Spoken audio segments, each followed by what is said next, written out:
आप लोगों को कुछ मिला? नहीं सर, ऐसे तो नॉर्मली पता चल जाता है कि आग कैसे लगी, पर यहाँ पर तो कुछ पता ही नहीं चल रहा है कि आग लगी कैसे। अच्छा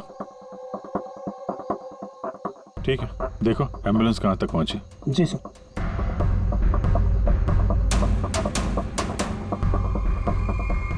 बहुत बुरी तरह से झुलस गया।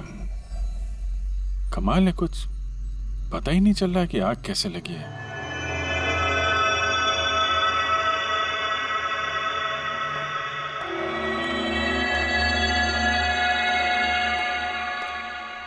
कैसे हुआ ये सब? सब कुछ तो बिल्कुल ठीक था, पता नहीं ये आग कहाँ से लग गई। इतने सारे लोगों की बददुआएं तो लगेंगी ना। क्या कहा तुमने? पता चला था सर कि दिलीप साहब किसी कोर्ट के केस में फंसे हुए थे। काफी बड़ा चक्कर था, लेकिन अभी कुछ दिन पहले छूट भी गए थे। काफी लोग नाराज भी थे इस बात से। कहीं इसी चक्कर में किसी ने दिलीप को मार तो नहीं दिया? नहीं, कोर्ट ने बरी कर दिया था मेरे पति को, उन्होंने कुछ भी नहीं किया। क्या केस क्या था? 9 साल पहले जीजू के थिएटर में आग लग गई थी, जिसके कारण कुछ लोगों की मौत हो गई थी और सारा इल्जाम जीजू पर आ गया था। ऐसे कैसे हवा में आग लग सकती है? जरूर किसी की प्लानिंग है। किसी पे शक है आप लोगों को? कौन कर सकता है? कोई भी कर सकता है, अनीता भी कर सकती है। कौन कौन है अनीता? टोनी की वाइफ, और वो आज यहाँ आई भी थी।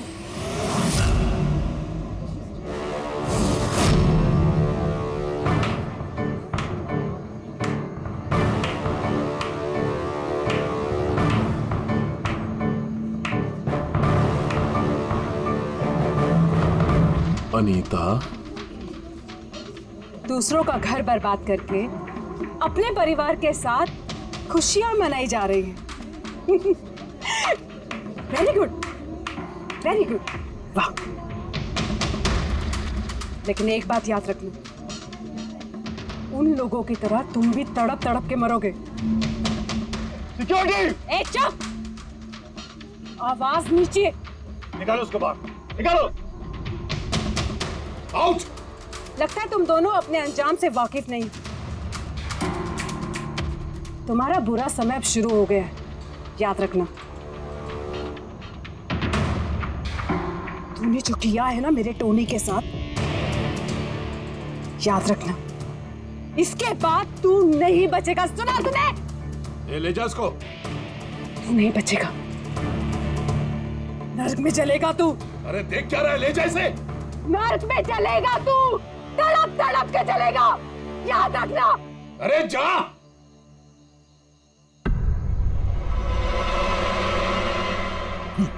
Let's enjoy Rohan. अरे भूल जाओ।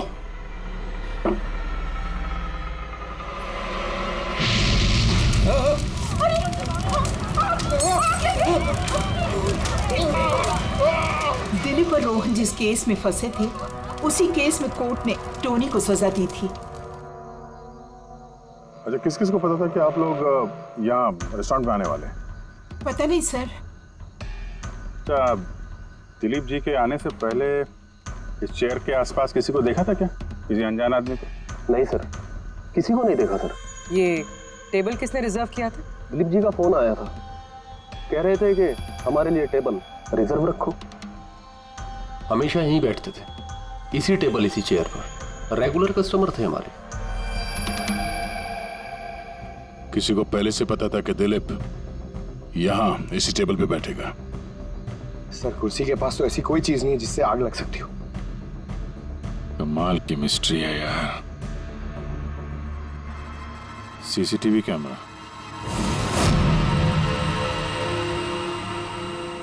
इसकी फुटेज से पता चलेगा क्या हुआ था यहाँ पे। ओह माय गॉड, ये सब कैसे हो गया? कौन कर सकता है ये सब? उसी ने जिसने दिलीप का खून किया, सबूत मिटाने के लिए। ऐसे कैसे कोई मॉनिटर रूम में घुसा है? सिक्योरिटी कहाँ है तुम्हारी? सर, इस रूम में सिक्योरिटी की जरूरत ही नहीं है, इससे पहले कभी ऐसा हुआ ही नहीं है। सर, सर मुझे नहीं लगता उसके पास टाइम होगा सीसीटीवी फुटेज डिलीट करने का। सर, उसने बस तोड़फोड़ कर दी है। अगर हम किसी एक्सपर्ट को बुलाते हैं सर, तो वो शायद हार्ड डिस्क से रिकवर कर पाए सर।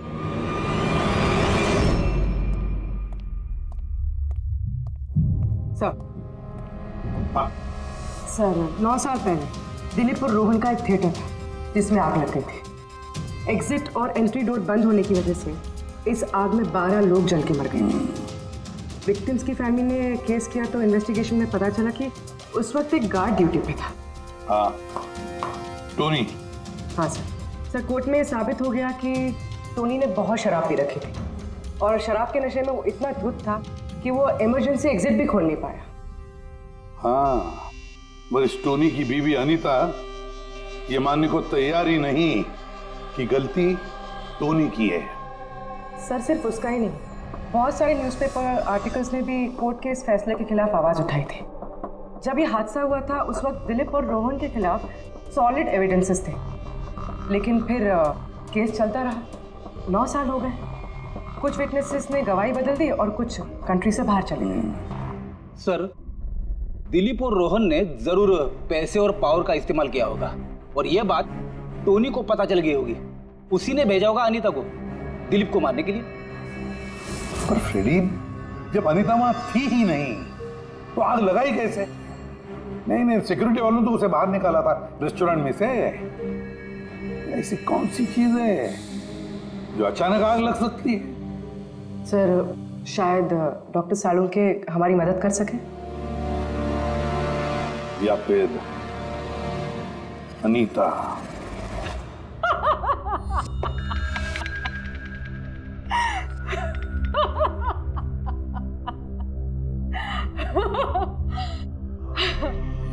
किस बात पे इतना हैरान है? मेरी हंसी पे? क्या दिलीप की मौत पे? दिलीप की मौत पे तुम इतना खुश क्यों हो रही हो? अब मैं खुश नहीं होंगी तो और कौन होगा? कल रात रेस्टोरेंट से निकलने के बाद तुम कहाँ गई थी? जेल, अपने पति से मिलने। वार्डन के पास सारे रिकॉर्ड हैं, आप चाहें तो चेक कर सकते हैं। वो तो हम करेंगे, और ये भी कि आखिर तुमने वो आग लगाई कैसे? कोई काला जादू किया तुमने? दिलीप को अचानक आग कैसे लग गई? काला जादू आता तो जरूर करती, पर मैं बहुत खुश हूं। ये दिलीप भी उसी तरह तड़प तड़प के मरा है जिस तरह 9 साल पहले वो बेकसूर लोग मरे थे, जिसकी सजा मेरा पति टोनी भुगत रहा है।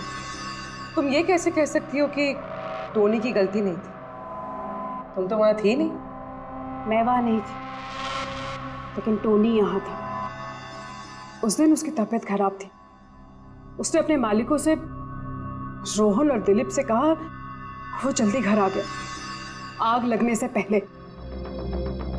गलती उन दोनों की थी। अरे पुराना दरवाजा ठीक ही नहीं करवाया, जिसके कारण वहां आग में वो लोग झुलस के रह गए। मेरे पति की गलती नहीं थी, उन दोनों की थी। तो बहुत गुस्सा आया होगा ना तुम्हें? दोनों को मारने का भी मन किया होगा। 12 लोग मरे हैं वहां।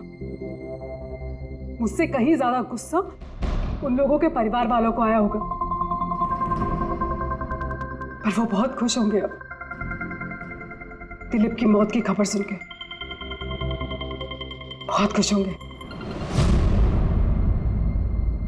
वो लोग और भी खुश हो जाएंगे जब रोहन चल के मरेगा।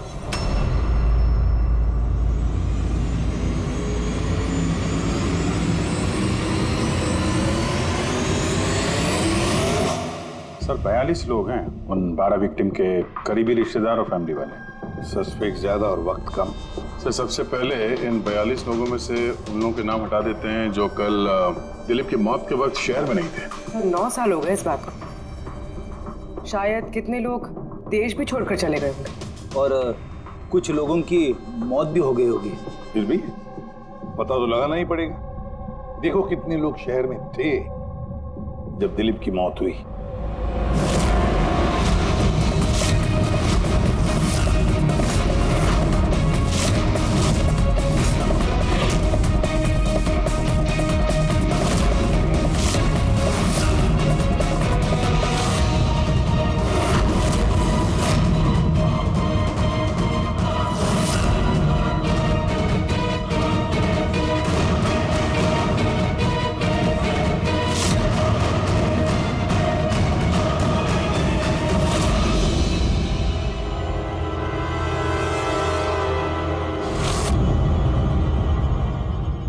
पंकज, कितने बजे?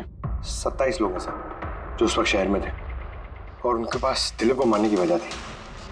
ठीक है, बुलाओ सबको ब्यूरो में, देखते हैं क्या कहानी सुनाते हैं ये लोग अपनी बेगुनाही की। जेम्स, तुम्हारे पिताजी 9 साल पहले थिएटर में लगी आग में जलकर मर गए, है ना?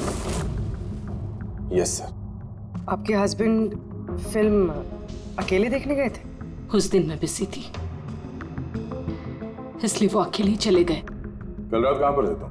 सर मैं अपने फ्रेंड्स के साथ था। सर मैं पासपोर्ट ऑफिस गया था। उन दोनों को मैं ऐसे बच के नहीं जाने दूंगी। तो क्या किया तुमने? सोचा कि दिलीप से फेस टू फेस मिलूंगा और उससे पूछूंगा कि तुमने ऐसा क्यों किया। सर उसके बाद मैं अपने फ्रेंड के साथ घर पे गया। मैं अपनी वाइफ के साथ मॉल में था। सर आप मेरे फ्रेंड से पूछ सकते हैं। सर मैं उससे मिलता तो रेस्टोरेंट तक जिंदा नहीं पहुंच पाता। दिलीप को उसके किए की सजा मिल गई। मुझे मालूम चला रेस्टोरेंट से कि दिलीप के साथ क्या हुआ तो दिल को सुकून मिला सर। अब बचा रोहन, उसको भी उसके किए की सजा जरूर मिलेगी। अब इन 27 लोगों में से उन लोगों के नाम रहने दो जो घुमा फिरा के जवाब दे रहे थे और जिन्होंने अपने जवाब पहले से ही तैयार करके रखे थे।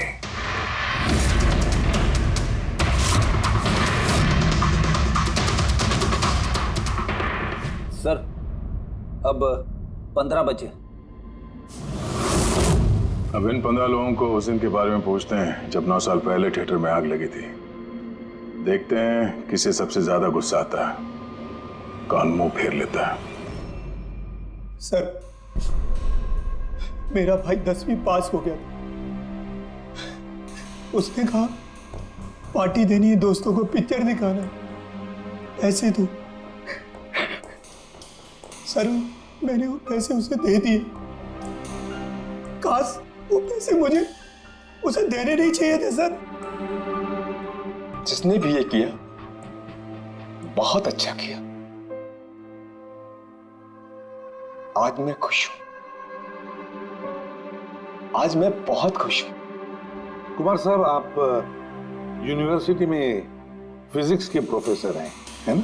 Yes sir, head of the department physics.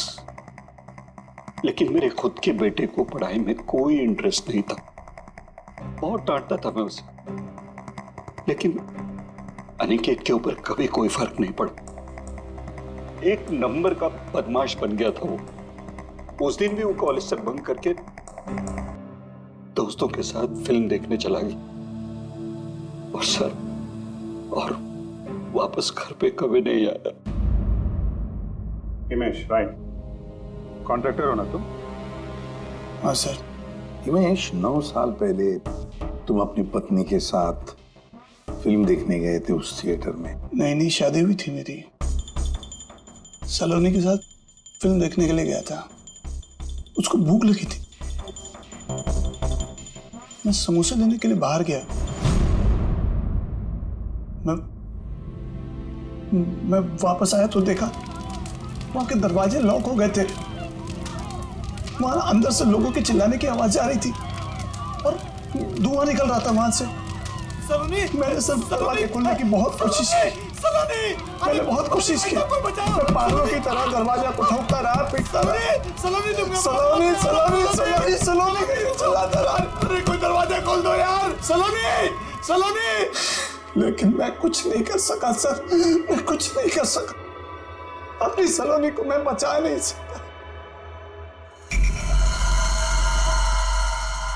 वहां पे एक गार्ड भी था ना, टोनी, उससे भी दरवाजा नहीं खुला क्या? नहीं था सर। वहां कोई और गार्ड, किसी और को देखा था तुमने? कोई नहीं था सर, कोई नहीं था। मैं 9 साल पहले जो बात कोर्ट में कहा वही आज कह रहा हूं। जब सिनेमा हॉल में आग लगी थी उस वक्त टोनी वहां पर नहीं था सर।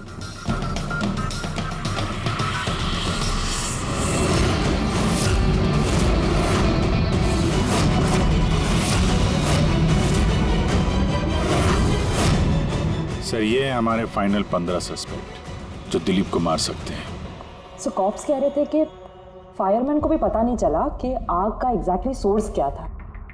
उन लोगों को तो जनरली ढूंढ कर पता चल जाता है। कि वहां पर ऐसी कौन सी चीज थी जो तुरंत आग पकड़ती है, लेकिन उन्हें पता नहीं चला। उन्हें पता नहीं चला।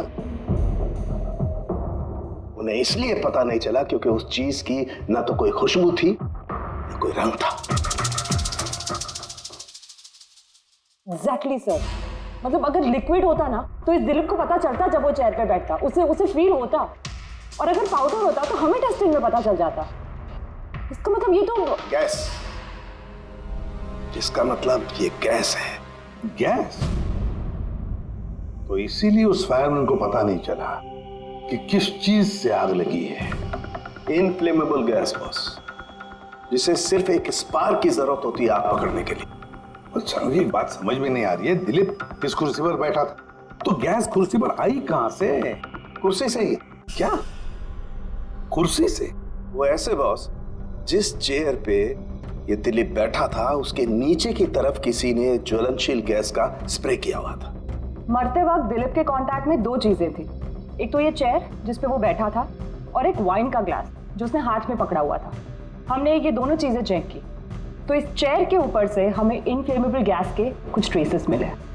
बॉस, हमारे आसपास वातावरण में स्वतः ज्वलनशील पदार्थ होते हैं जो कभी कभी स्पॉन्टेनियसली जल जाते हैं, जैसे कि मार्श गैस एक नेचुरल बायोगैस है और ज्वलनशील गैस इसका मेन कंपोनेंट है। मतलब इनफ्लेमेबल गैस कभी भी हवा में ऐसे ही जल जाती है? नहीं ब्रेडी, अपने आप नहीं। जब वातावरण में बहुत ज्यादा गर्मी पैदा हो जाती है और वो वातावरण की ऑक्सीजन के साथ मिल जाती है तो एक सुपर हाई टेम्परेचर का निर्माण होता है, जिसकी वजह से ये आग लगती है। लेकिन सालून साहब, वहां तो ऐसे कोई हाई टेम्परेचर वाली चीज थी नहीं। एग्जैक्टली, ऐसा कोई डायरेक्ट सोर्स नहीं था जिससे गर्मी पैदा हो सके बॉस। इसीलिए मुझे लगता है खूनी ने कोई एक्स्ट्रा डिवाइस का इस्तेमाल किया है ये अचानक इतना ज्यादा टेम्परेचर बढ़ाने के लिए। और ये कुर्सी तो तैयार बैठी थी, इसे तो सिर्फ एक स्पार्क की जरूरत थी। पर सर ऐसे कोई हीट कैसे पैदा कर सकता है? हाँ, कर सकते हैं ना पूरी। जैसे उदाहरण के तौर पर मैग्नीफाइंग ग्लास पर सूरज की किरणों को खास तरीके से फोकस करके हम बचपन में कागज जलाया करते थे।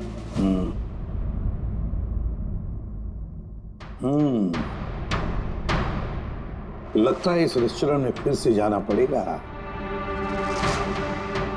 पता लगाना पड़ेगा किस चीज से आग लगी।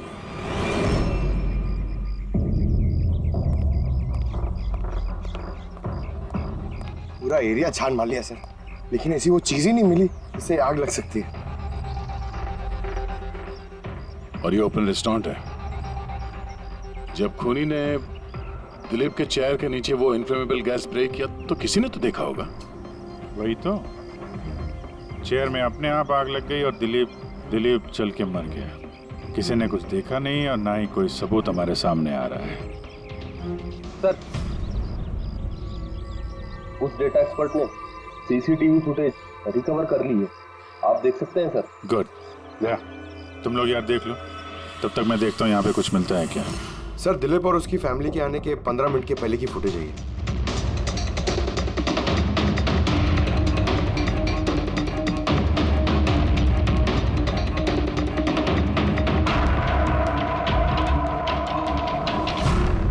ये कुर्सी चेंज कर रहा है।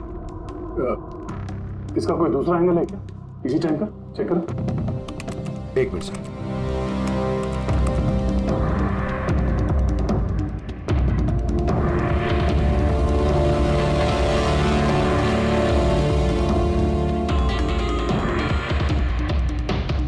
ये कुर्सी के साथ क्या कर रहा है? गैस स्प्रे कर रहा है क्या? हाँ, तो उसने अपने चेयर पे गैस स्प्रे किया और उसने अपनी कुर्सी को उस कुर्सी से बदल दी जिस पे दिलीप बैठने वाला था।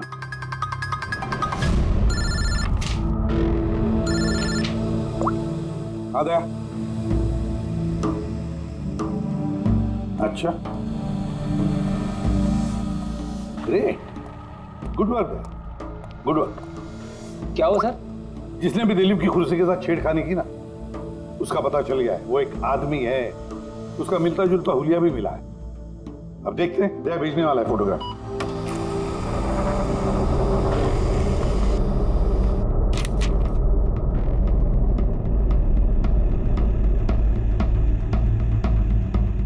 खूनी इन बचे लोगों में से ही कोई एक है,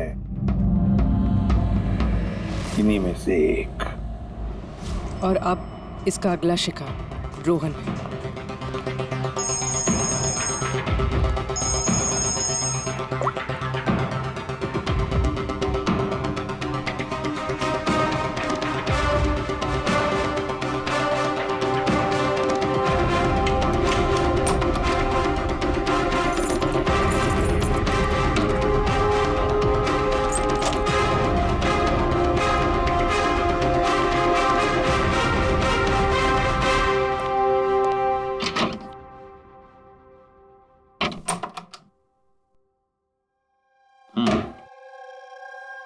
मुझे लगता है कोई मेरी और दिलीप की रिहाई से खुश नहीं है। मेरी जान को खतरा है यहाँ पर। I will talk to you later, bye. Sir everything is okay. All right, तुम यहीं पर रहना और किसी को भी अंदर मत आने देना। Be alert, okay? Okay sir.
बचाओ बचाओ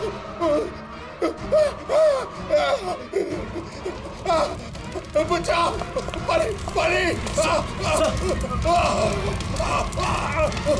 बचाओ,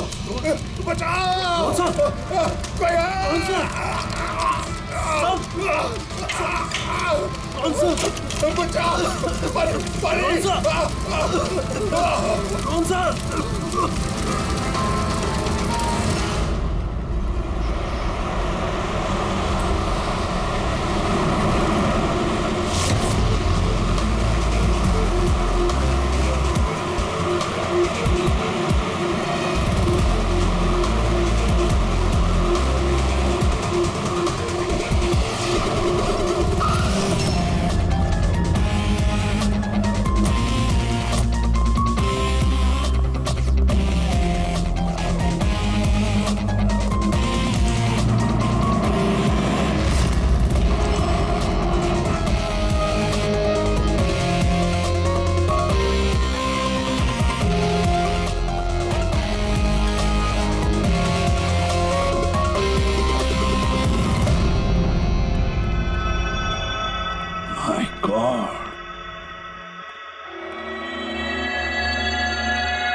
क्या हुआ यहाँ पर और कैसे?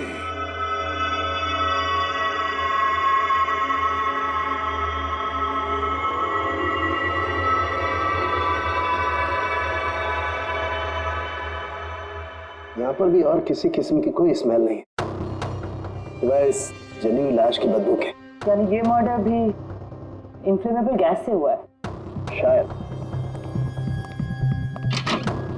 ये सब हुआ कैसे? हाँ? सर मैं रोहन सर का बॉडीगार्ड हूं सर। अच्छा, तो फिर ये आप लोग कहाँ थे जब ये सब हुआ?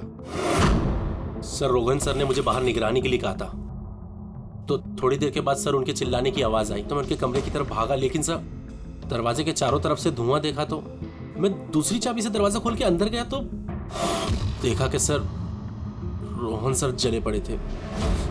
आप लोगों को भी कुछ पता नहीं है?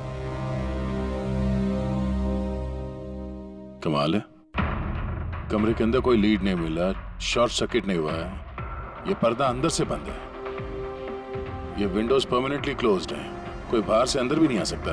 अब बाहर से अंदर कोई व्यू भी नहीं है, कोई देख नहीं सकता, तो फिर आदमी मरा कैसे? इससे लगी है आग बॉस।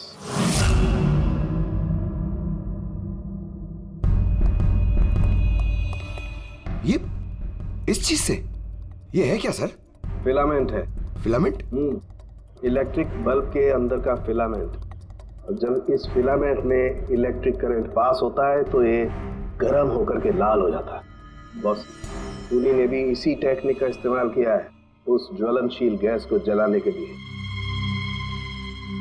पर वहां रेस्टोरेंट में जहां पर दिलीप की मौत हुई थी, वहां पर तो हमें ऐसा कोई फिलामेंट वगैरह नहीं मिला। बॉस, इतनी छोटी सी चीज है, वो खुली जगह है, उड़ गई होगी शायद कहीं, लेकिन यहाँ तो पूरा कमरा बंद है, इसीलिए पलंग के नीचे मिल गया मुझे। लेकिन सर, फिलामेंट से करंट पास होने के लिए वायर्स का कोई ना कोई कनेक्शन तो होना चाहिए ना बेड तक। होगा, यही कहीं होगा जरूर। तब पूरा बेड चेक कर लिया हमने, कमरा चेक कर लिया, ऐसा तो यहाँ पे कुछ भी नहीं मिला सर। दया, वो दरवाजा कैसा? मैनेजर। Yes sir. वो दरवाजा कहाँ खुलता है? सर दूसरा रूम है जो इस रूम से कनेक्टेड है सर। अब वैसे ये रूम सील्ड रहता है, इसे कोई खुलता नहीं सर। खोलो दरवाजा। Yes sir. आइए सर।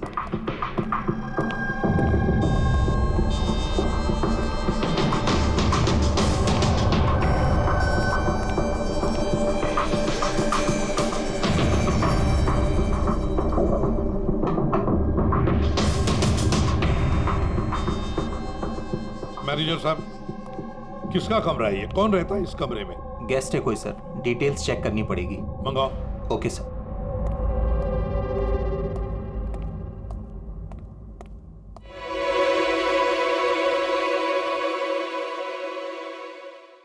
सर, वहां उस कमरे में जो कुछ भी हुआ है सर, वो इसी कमरे से किया गया। लेकिन अगर करंट इस रूम से पास किया गया है तो यहाँ से उस बेड तक कोई ना कोई वायर तो होनी चाहिए ना। और अगर वायर अगर होती तो बॉस रोहन को दिखाई भी देनी चाहिए। हाँ, शायद उसके बॉडीगार्ड ने भी देखा हो। बुलाओ उसके बॉडीगार्ड को। आप आया।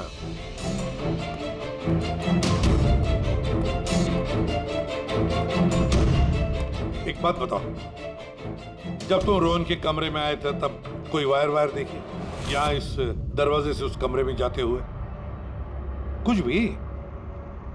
नहीं सर, रोहन सर के रूम के अंदर जाने से पहले मैंने रूम को पूरी तरह से चेक किया था सर, लेकिन वायर जैसी कोई चीज उस रूम में नहीं दिखाई दी। ठीक है, जाओ तो। जो कुछ भी हो दया, खूनी ने इसी दरवाजे का इस्तेमाल किया। इस दरवाजे से वो रोहन के इस कमरे में आया, उसने बेड पर इन्फ्लेमेबल गैस स्प्रे किया और किसी भी तरह से फिलामेंट को करंट दे दिया। बस फिलामेंट गर्म हो गई और इन्फ्लेमेबल गैस ने आग पकड़ ली, रोहन की मौत हो गई। बस एक बात पक्की है, ये जो कोई भी है उससे इलेक्ट्रिक और केमिकल्स की बहुत अच्छी जानकारी है। प्रोफेसर कुमार, फिजिक्स का प्रोफेसर कुमार, उससे बढ़कर और कौन जान सकता है इस सारे मामले में? दया, अच्छा इस प्रोफेसर कुमार से मिल लो। अच्छा दया, मैं भी चलता हूं तुम्हारे साथ।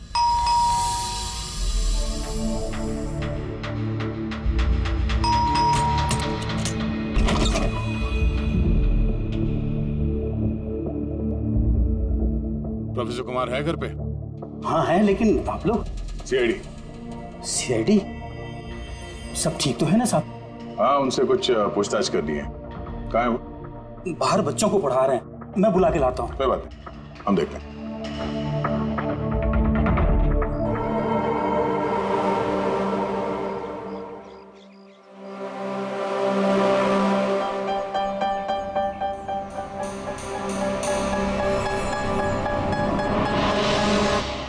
मिस्टर कुमार, हमें आपसे कुछ पूछताछ करनी है। पूछिए, क्या पूछना है? इसे पहचानते हैं? ये तो फिलामेंट है। गुड, सही पहचाना आपने। आपको पता ही है फिलामेंट हमें कहाँ से मिला? ये तो आप ही को पता होगा कहाँ से मिला आपको। रोहन के पेट के नीचे से। कल रात उसी पेड़ पे रोहन जल के मर गया। व्हाट? रोहन की भी डेथ हो गई?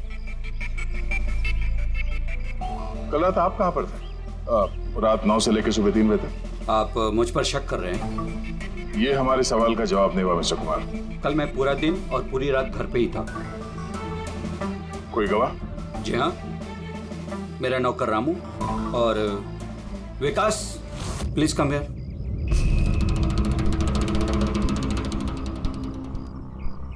Yes sir. इन्हें बताओ मैं कल कहाँ था। सर हमारे एक्स्ट्रा क्लासेस ले रहे थे यहीं पे सर। कितने बजे से कितने बजे तक? सर शाम के 6 बजे से सुबह के 5:30 बजे तक। सर हमारे एग्जाम आने वाले हैं ना, तो हमने इस सर को रिक्वेस्ट किया था एक्स्ट्रा क्लासेस लेने के लिए। ठीक है सर, तुम जाओ बेटा। सर मेरे 5 स्टूडेंट्स और भी हैं जो कल सुबह 9 बजे से लेकर 5:30 बजे तक हमारे साथ थे। कहें तो उनको बुला लूं? ठीक है। अब मैं जा सकता हूं सर, बच्चों को पढ़ाना है। Please please. Thank you.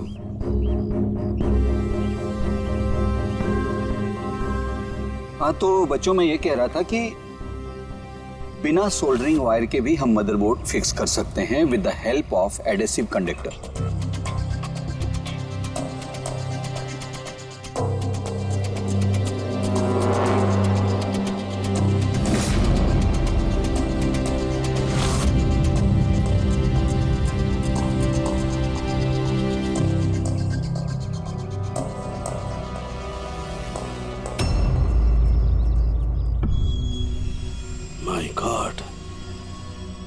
My God यार, ये क्या बात? क्या?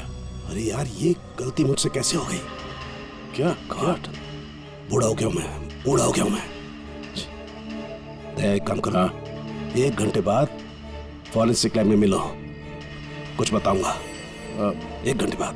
अरे वो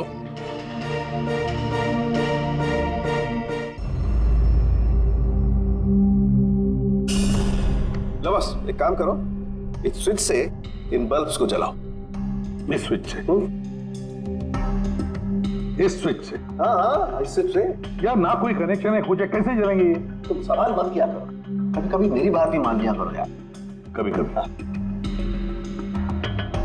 ये ले। क्या सर, ये तो कुछ हुआ भी नहीं। होगा होगा। अरे क्या होगा? होगा ही नहीं। अरे होगा यार, बिलीव नहीं होगा। 1 मिनट। क्या इसकी तबीयत ठीक है ना? हाँ? तो पता नहीं क्या हुआ है, वो जब से वो प्रोफेसर कुमार से मिलके आया ना, बस बल्ब के साथ ही खेले जा रहे हैं। बात बताओ, वो फिंगरप्रिंट्स का क्या रिपोर्ट आया? वही जो फिंगरप्रिंट्स तुमने होटल वाले से लिए थे और रूम में उठाए थे। तो फिंगरप्रिंट तो बहुत सारे मिले, लेकिन सारे स्टाफ मेंबर्स के ही हैं, उसके अलावा और किसी के नहीं मिले। ये कैसे हो सकता है? तो भाई साहब जरा इधर भी ध्यान दीजिए। हाँ हाँ, ध्यान है। हाँ।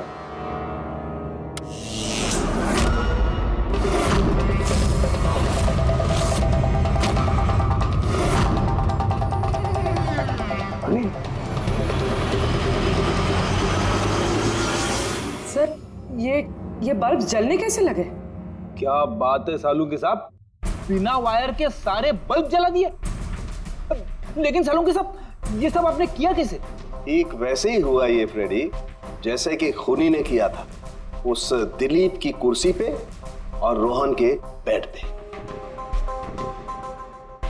जादूगर सालुंखे, जरा साफ साफ बताइए, आपने ये किया कैसे? करंट क्या हवा में से आया? हवा में से नहीं आया बॉस, करंट आया है इलेक्ट्रिक पेंट के जरिए।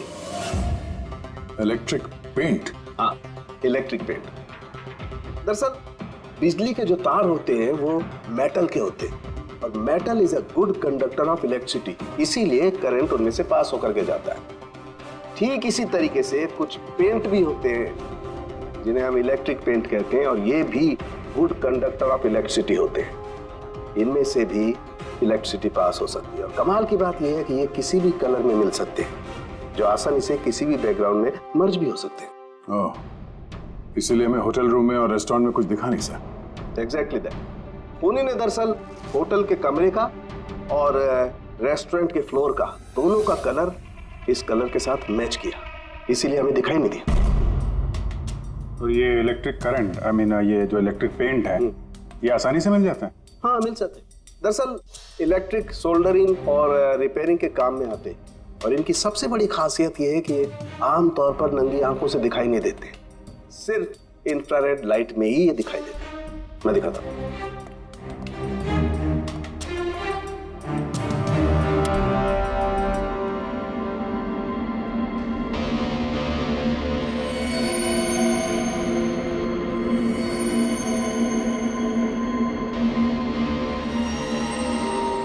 देखा बॉस? हाँ, खूनी ने भी ऐसे ही इस इलेक्ट्रिक पेंट का इस्तेमाल किया और ये सर्किट बनाया।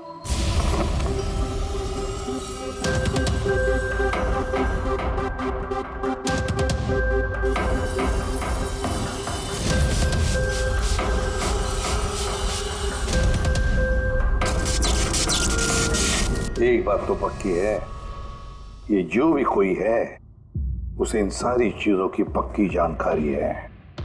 मगर सर, इनमें से खूनी कौन है? इस प्रोफेसर से तो मिल लिए सर, ये तो नहीं है। ये बंसी? बंसी तो एक क्लर्क है, पर मुझे नहीं लगता कि एक क्लर्क को साइंस की इतनी जानकारी होगी। सर, इनमें से सबसे ज्यादा पढ़े लिखे तो ये प्रोफेसर ही लग रहे हैं। कोई ऐसा जो प्रोफेसर जितना इंटेलिजेंट तो नहीं है, लेकिन इसे इन सब चीजों की जानकारी है।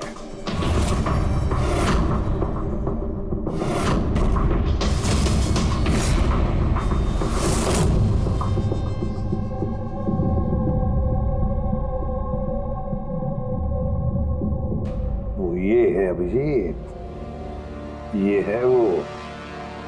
याद है क्या कहा था इसने, ये क्या काम करता?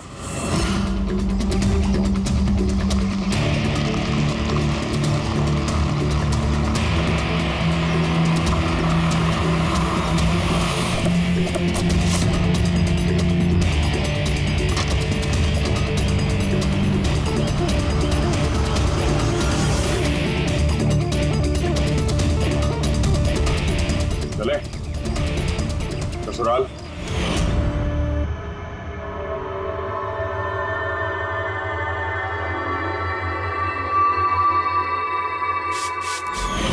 दिलीप और रोहन पर केस हुआ था, लेकिन मुझे मालूम था अपने पैसे और पावर के दम पर वो छूट जाएंगे। लेकिन उनके पास पैसा था तो मेरे पास दिमाग। कई महीनों तक उनका पीछा किया, वो कहां जाते हैं, क्या करते हैं, किससे मिलते हैं, सब कुछ। आखिर मैंने दोनों को मारने की तरकीब ढूंढ ही निकाली, इलेक्ट्रिक पेंट्स और सर्किट्स के जरिए। ये दोनों के बारे में मुझे अच्छी खासी जानकारी थी। बस दे दी दोनों को सजा, दोनों को मार दिया जिंदा जलाकर, जैसे उन्होंने मेरी सलोनी को मारा था। हिमेश, तुम्हारी पत्नी के साथ जो कुछ भी हुआ उसका हम सबको अफसोस है, लेकिन दिलीप और रोहन को मारकर तुम्हें क्या मिला? क्या तुम्हारी पत्नी वापस आ गई? बदले की आग में तुमने 2 लोगों की जानें ली। कानून तुम्हें कभी माफ नहीं करेगा, तुम्हें कड़ी से कड़ी सजा होगी।